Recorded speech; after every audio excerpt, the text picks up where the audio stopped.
ప్రభు నామానికే మహిమ కలుగును గాక. కూడొచ్చిన మీ అందరికీ, కర్మల ఆత్మీయ సహవాస సంఘ విశ్వాసులందరికీ మన ప్రభువును ఆయన ప్రియ కుమారుడునైన యేసుక్రీస్తు వారి శ్రేష్ఠ నామములో శుభములు మరియు అందరికీ వందనాలండి. ప్రసంగి గ్రంథం 7వ అధ్యాయాన్ని మనం ధ్యానం చేసుకుంటాం. ప్రసంగి 7వ అధ్యాయం. ఇందులో ముఖ్యాంశం ఏంటంటే మేలు కీడులు. మేలు కీడులు. మొదటి వచనాన్ని చదువుతాం. సుగంధ తైలము కంటే మంచి పేరు మేలు, ఒకని జన్మదినము కంటే మరణదినమే మేలు. సుగంధ తైలము కంటే మంచి పేరు మేలు అంటారు. అవును, పేరు పోతే మిగిలేదేమీ ఉండదు. ఈ లోకంలో ఉన్న పేర్లన్నిటిలో యేసుక్రీస్తు ప్రభుకి గొప్ప పేరుంది. ప్రతి నామమునకు పైనామమును దేవుడే క్రీస్తుకు అనుగ్రహించారు అని పరిశుద్ధ గ్రంథం బైబిల్ మనకు చెబుతా ఉంది. ఇది వట్టి ముఖస్థుతి కాదు. ఎందుకంటే అందరికంటే యేసుక్రీస్తు వారు అధికముగా కష్టాన్ని అనుభవించారు. అంతేకాదు, అందరికంటే ఆరంభమందు ఆయన పై స్థానాన్ని పొంది ఉన్నారు. ఆయన దేవుని అద్వితీయ కుమారుడు. దీనితో పాటు ఎవ్వరూ కూడా క్రీస్తుకు సాటిరారు. కాబట్టి స్థానంలోనంటే స్వభావంలోనంటే యేసుక్రీస్తు వారు అందరినీ మించినవారు. దీనితో పాటు సిలువలో మన కొరకు అందరికంటే ఎక్కువగా శ్రమానుభవం పొంది మన పక్షముగా మరణించారు. మానవుల్లో ఇంకెవ్వరూ కూడా అంతగా పాటుపడిన వాడు లేడు. కనుక యేసుక్రీస్తు వారికి పైనామాన్ని ఇచ్చుట న్యాయం. సామెతల గ్రంథం 22వ అధ్యాయం మొదటి వచనాన్ని మనం చదివితే, సామెతల గ్రంథం 22 మొదటి వచనం, గొప్ప ఐశ్వర్యము కంటే మంచి పేరును, వెండి బంగారముల కంటే దయయు కోరదగినది. గొప్ప ఐశ్వర్యము కంటే మంచి పేరు కోరదగినది అంట. మరి మంచి పేరు రావాలి అంటే సామెతల గ్రంథం 3వ అధ్యాయం 3-4 వచనాలు చూస్తే, దయను సత్యమును ఎన్నడూ నిన్ను విడిచిపోనీయకము, వాటిని కంఠభూషణముగా ధరించుకును, నీ హృదయం అను పలక మీద వాటిని రాసుకును. అప్పుడు దేవుని దృష్టి అందును మానవుల దృష్టి అందును నీవు దయనుంది మంచి వాడమని అనిపించుకుందువు. దయా సత్యము మన జీవితంలో ఉన్నట్లయితే దేవుని దృష్టి యందు మానవుల దృష్టి యందు దయ పొంది మంచి పేరు పొందగలం. మంచి పేరు రావడానికి కొన్ని సంవత్సరాలు పడుతుంది. మంచి పేరు పోవాలి అంటే మనలో చిన్న లోపం ఉన్నా చాలు, మంచి పేరు మనం పోగొట్టుకుంటాం. తిమోతి మంచి పేరు కలవాడు. అపొస్తలుల కార్యములు 16వ అధ్యాయం మొదటి నుంచి చదివితే, పౌలు దెర్బేకును లుస్త్రకును వచ్చెను. అక్కడ తిమోతి అను ఒక శిష్యుడు ఉండెను. అతడు విశ్వసించిన ఒక యూదురాలి కుమారుడు. అతని తండ్రి గ్రీసు దేశస్థుడు. అతడు లుస్త్రలోను ఈకొనియలోను ఉన్న సహోదరుల వలన మంచి పేరు పొందినవాడు. మంచి పేరు పొందినవాడు. ఇలాంటి యవనస్తుడైనటువంటి తిమోతిని పౌలు గారు హెచ్చరిక చేస్తున్నాడు. తిమోతి మొదటి పత్రిక 4వ అధ్యాయం 11వ వచనం నుంచి, నీ యవనమును బట్టి ఎవడునూ నిన్ను తృణీకరింపనీయకు, కానీ మాటలోను, ప్రవర్తనలోను, ప్రేమలోను, విశ్వాసంలోను, పవిత్రతలోను విశ్వాసులకు మాదిరిగా ఉండుము. నీ యవ్వనమును బట్టి నిన్నెవ్వడు తృణీకరింపబడనీయకుము, అన్నిటిలో మాదిరిగా ఉండుము, జాగ్రత్తగా ఉండుము, అలక్ష్యము చేయకుము, మనస్కరించుము, సాధకము చేసుకునుము, నిలకడగా ఉండుము. ఇలాగా హెచ్చరిస్తున్నాడు. ప్రభు పనిలో ముందుకు సాగాలి అంటే మంచి పేరు ఉండాలి. అపోస్తుల కార్యములు 6వ అధ్యాయంలో మనం చూస్తాం. అపోస్తుల కార్యములు 6వ అధ్యాయం 3వ వచనం, కాబట్టి సహోదరులారా, ఆత్మతోనూ జ్ఞానముతోనూ నిండుకొని మంచి పేరు పొందిన 7 మనుషులను మీలో ఏర్పరచుకొనుడి అంటాడు. ఆత్మతోనూ జ్ఞానముతోనూ నిండుకొని మంచి పేరు పొందిన 7 మనుషులను మీలో, మంచి పేరు పొందినవారు. అపోస్తుల కార్యములు 22వ అధ్యాయంలో 12వ వచనాన్ని మనం చదివితే 22:12, అంతటా ధర్మశాస్త్రము చొప్పున భక్తిపరుడును అక్కడ కాపురమున్న యూదులందరి చేత మంచి పేరు పొందినవాడునైన అననీయ అను ఒకడు దమస్కులో, అననీయ అనే మంచి పేరు కలిగిన వాడు ఉన్నాడు అని మనం చదువుతాం. కాబట్టి సుగంధ ద్రవ్యము కంటే మంచి పేరు మేలు. ఇక మన భాగంలోకి వస్తే, ఒకని జన్మదినము కంటే మరణదినమే మేలు అంటున్నాడు.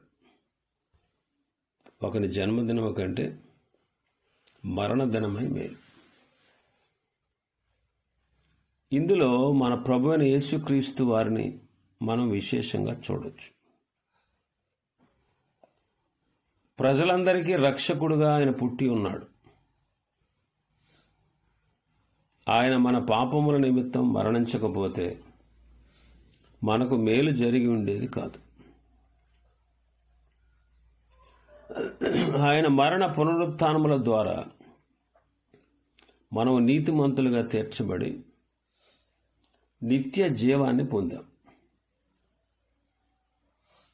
ఆయన మరణ పునరుత్థానాల ద్వారా మనం నీతిమంతులుగా తీర్చబడ్డాం, రక్షించబడ్డాం, నిత్య జీవాన్ని పొందాం.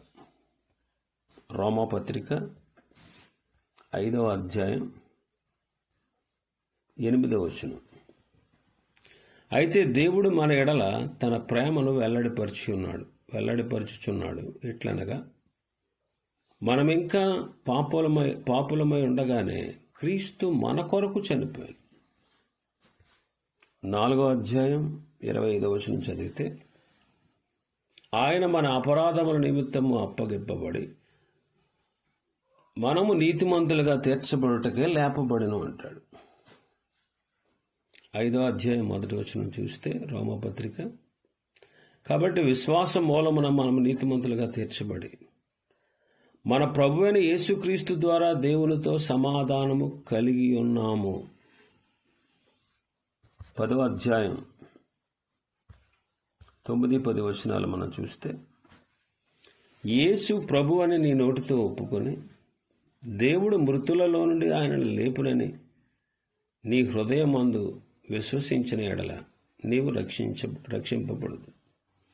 ఎలైనగా నీతి కలుగునట్టు మనుషుడు హృదయంలో విశ్వసించును, రక్షణ కలుగునట్లు నోటితో ఒప్పుకొనును. తెస్సలోనికైలకు రాసిన మొదటి పత్రిక 5వ అధ్యాయం 10వ వచనం. మనము మేలుకొని ఉన్నను నిద్రపోవచ్చున్నను తనతో కూడా జీవించు నిమిత్తము ఆయన మన కొరకు మృతి పొందాను. తిమోతి 2వ పత్రిక 1వ అధ్యాయం 9-10 వచనాలు. మన క్రియలను బట్టి కాక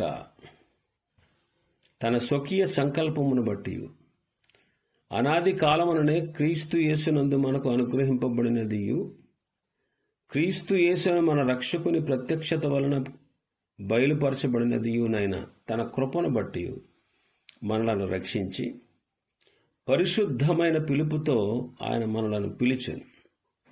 ఆ క్రీస్తు యేసు మరణమును నిరర్ధకము చేసి జీవమును అక్షయతను సువార్త వలన వెలుగులోనికి తెచ్చెను.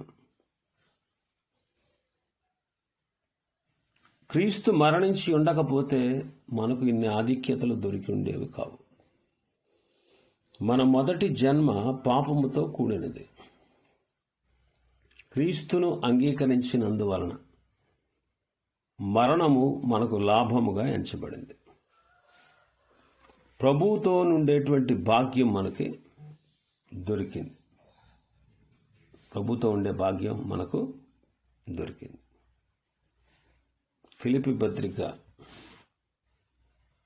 1వ అధ్యాయం 21. నా మట్టుకైతే బ్రతుకుట క్రీస్తే, చావైతే లాభము అంటాడు. ఇంకా మన భాగంలోకి వస్తే 2వ వచనం. విందు జరుగుచున్న ఇంటికి పోవుట కంటే ప్రలాపించుచున్న వారి ఇంటికి పోవుట మేలు. ఎలయనగా మరణము అందరికీ వచ్చును గనుక బ్రతుకు వారు దానిని మనస్సున పెట్టరు. విందు జరుగుచున్న ఇంటికి పోవు వారి కంటే ప్రలాపించుచున్న వారి ఇంటికి పోవుటే మేలు అంటున్నాడు. మరణం అందరికీ వస్తుంది, బ్రతుకు వారు దాన్ని మనస్సులో పెట్టరు అంటున్నాడు. చావును గూర్చిన ఆలోచనలు జ్ఞానవంతులు త్రోసిపుచ్చరు. దానిని ఎదుర్కొని తద్వారా నేర్చుకోగలిగే పాఠాలు నేర్చుకుంటారు. నేను కూడా ఒక దినాన మరణించాలి కదా, మరణించితే నా ఆత్మ ఎక్కడికి వెళుతుంది అని ఆలోచించి క్రిందనున్న పాతాళాన్ని తప్పించుకోవాలని పరమునకు పోవు జీవ మార్గములో నీతిమంతుడు బుద్ధిమంతుడు నడుచుకుంటాడు. కాబట్టి పరమునకు పోవు జీవ మార్గము మన ప్రభువైన యేసుక్రీస్తే. క్రిందనున్న పాతాళాన్ని తప్పించుకోవడానికి బుద్ధిమంతుడు పరమునకు పోవు జీవ మార్గం నడుచుకుంటాడు అని మనం చదువుతాం సామెతలు 15:24. ఆ పరమునకు పోవు జీవ మార్గము ప్రభువైన యేసుక్రీస్తే. హెబ్రీ పత్రిక 10వ అధ్యాయం 19-20 వచనాలు చదివితే, సహోదరులారా, యేసు మన కొరకు ప్రతిష్ఠించిన మార్గమున అనగా నూతనమైనదియు జీవము గలదియు ఆయన శరీరమును తెర ద్వారా ఏర్పరచబడినదియునైన మార్గమున ఆయన రక్తము వలన పరిశుద్ధ స్థలమునందు ప్రవేశించుటకు మనకు ధైర్యము కలిగి ఉన్నది. యేసు మన కొరకు ప్రతిష్ఠించిన మార్గం అనగా నూతనమైనది, జీవము గలది, ఆయన శరీరమును తెర ద్వారా ఏర్పరచబడినది. ఆయన రక్తం వలన పరిశుద్ధ స్థలమందు ప్రవేశించుటకు అంటున్నాడు. కాబట్టి పరమునకు మనల్ని చేర్చేవారు ప్రభువైన యేసుక్రీస్తే. ఇంకా మనం 3వ వచనాన్ని మనం చదివితే, నవ్వుట కంటే దుఃఖపడుట మేలు, ఏలయనగా ఖిన్నమైన ముఖము హృదయమును గుణపరుచును అంటాడు. ఖిన్నమైన ముఖము హృదయమును గుణపరుస్తుంది. నవ్వుట కంటే దుఃఖపడుట మేలు. అది కూడా దైవ చిత్తానుసారమైన దుఃఖం. కొరింథీయులకు రాసిన 2వ పత్రికలో మనం చదువుతాం, దైవ చిత్తానుసారమైన దుఃఖము రక్షణార్థమైన మారు మనసును కలుగజేస్తుంది. రక్షణార్థమైన మారు మనసును కలుగజేస్తుంది. లోకాసువార్త 22లో మనం చూస్తాం, పేతురు ముమ్మారు ప్రభువును ఎరుగను అని బొంకిన తర్వాత ప్రభు అతని వైపు చూసినప్పుడు అతడు వెలుపలికి పోయి సంతాపపడి ఏడుస్తాడు. దేవుడు ఎవరినైనా సరే ముక్కలుగా చేయకుండా వారిని ఉపయోగించుకోడు. ఆయన ఎవరినైతే ఉపయోగించుకోదలుస్తాడో వారు మహావేదన పొంది భరింపరాని శ్రమలు పొందిన తర్వాతనే ఆయన వారిని విరివిగా వాడుకొనగలడు. యాకోబు కుమారులందరిలో యోసేపు మిక్కిలి దుఃఖాన్ని అనుభవించాడు. అయినను అది అతనిని అనేక జనాంగములకు ఆహారం ఇవ్వగలిగిన వానిగా సిద్ధము చేసింది. అందుచేతనే పరిశుద్ధాత్ముడు అతని గురించి రాయించిన మాట ఏంటంటే, ఆదికాండం 49:22లో యోసేపు ఫలించడి కొమ్మ, ఓట యొద్ద ఫలించడి కొమ్మ, దాని రెమ్మలు గోడ మీదకెక్కి వ్యాపించును. కాబట్టి మన ఆత్మ విశాలపరచబడాలి అంటే దుఃఖము కలగాలి. ఇంకా 4వ వచనం, మన భాగంలో 4వ వచనాన్ని మనం చూస్తే, జ్ఞానుల మనస్సు ప్రలాపించు వారి ఇంటి మీద నుండును, అయితే బుద్ధిహీనుల తలంపు సంతోషించు వారి మధ్య నుండును అంటాడు. కొరింథీయులకు రాసిన 2వ పత్రిక 1వ అధ్యాయం మనం చదివితే 3-4 వచనాల్లో, దేవుడు మమ్మల్ని మా శ్రమల్లో ఆదరిస్తున్నాడు. ఆ ఆదరణతో మేం కూడా ఎటువంటి శ్రమల్లో ఉన్నవారినైనా సరే ఆదరించడానికి మాకు ధైర్యం కలుగుతూ ఉంది అంటాడు. ధైర్యం కలుగుతూ ఉంది. కాబట్టి జ్ఞానుల మనస్సు ప్రలాపించు వారి ఇంటి మీద ఉంటుంది. యోహాను మొదటి పత్రిక 3వ అధ్యాయం 16వ వచనం నుంచి, ఆయన మన నిమిత్తము ప్రాణము పెట్టెను గనుక దీని వలన ప్రేమ ఎట్టిదో తెలుసుకున్నాం. మనము కూడా మన సహోదరుల నిమిత్తము మన ప్రాణములు పెట్టబద్దులమై ఉన్నాము అంట. ఆ తర్వాత మన భాగంలోకి వస్తే 5వ వచనం, బుద్ధిహీనుల పాటలు వినుట కంటే జ్ఞానుల గద్దింపు మాట వినుట మేలు. ఎలానగా బాణ క్రింద చెటపట ఎను చితుకుల మంట ఎట్టిదో బుద్ధిహీనుల నవ్వు అటిదే, ఇది వ్యర్థము అంటాడు. బుద్ధిహీనుల పాటలు వినుట కంటే జ్ఞానుల గద్దింపు వినుట మేలు. బుద్ధిహీనుల నవ్వు గురించి చెబుతున్నాడు, అది కపటమైనది.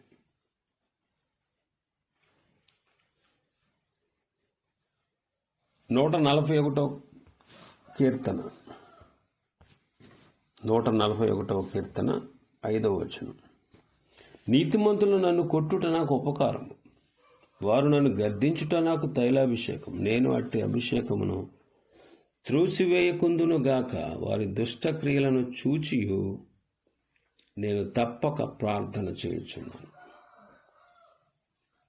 నీతిమంతులు కొట్టుట నాకు ఉపకారం, వారు నన్ను గద్దించుట నాకు తైలాభిషేకం. అట్టి అభిషేకాన్ని నేను త్రోసివేయను అంటున్నాడు. సామెతల గ్రంథం 13వ అధ్యాయం 18వ వచనం, గద్దింపును లక్ష్యపెట్టువాడు ఘనత నొందును అంటాడు. గద్దింపును లక్ష్యపెట్టువాడు ఘనత నొందును. 15వ అధ్యాయం సామెతల గ్రంథం 32వ వచనం చదివితే, గద్దింపును వినేవాడు వివేకి అవుతాడు. కాబట్టి దావీదు అంటాడు, దానిని నేను గద్దింపును తైలాభిషేకంగా ఎంచుకుంటున్నాను అంటున్నారు. అలా దావీదు గారిలాగా మనం కూడా ఎంచినప్పుడే దీవించబడతాం. ఇంకా మన భాగంలోకి వస్తే 7వ వచనం, అన్యాయము చేయుట వలన జ్ఞానులు బుద్ధిని కోల్పోదురు, లంచము పుచ్చుకొనుట చేత మనస్సు చెడును అంటారు. లంచం పుచ్చుకొనుట చేత మనస్సు చెడిపోతుంది. అందుకే ధర్మశాస్త్రంలో దేవుడు మోషే ద్వారా ఖచ్చితమైనటువంటి ఆజ్ఞనిచ్చాడు. లంచము తీసుకోకూడదు. లంచము దృష్టిగానే వారికి గుడ్డితనం కలగజేస్తుంది. నీతిమంతుల మాటలకు అపార్థం పుట్టిస్తుంది అంటాడు. లేవీకాండం 19వ అధ్యాయం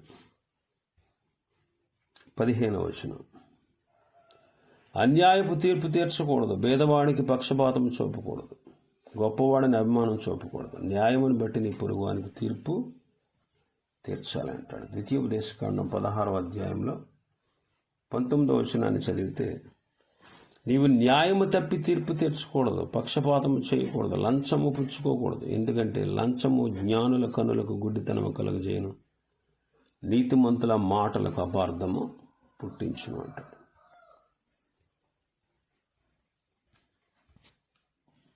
సామెతల గ్రంథం 17వ అధ్యాయం 8వ వచనం చదివితే, లంచము దృష్టికి మాణిక్యం వలె ఉంటుంది, అట్టివాడు ఏం చేసినా దానిలో యుక్తిగా ప్రవర్తిస్తాడు అంట.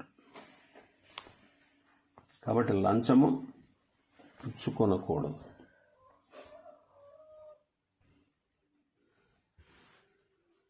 ఎందుకంటే లంచము పుచ్చుకొనుట చేత మనస్సు చెడిపోతుంది. ఇంకా చాలా విషయాలు ఉన్నాయి ఈ అధ్యాయంలో. ప్రభు చిత్తమైతే రేపటి దినం మరికొన్ని విషయాలు ధ్యానం చేసుకుందాం. దేవుడి వర్తమాన వాక్యాన్ని మన వెలికిడిలో ఆశీర్వదించును గాక. ఆమేన్.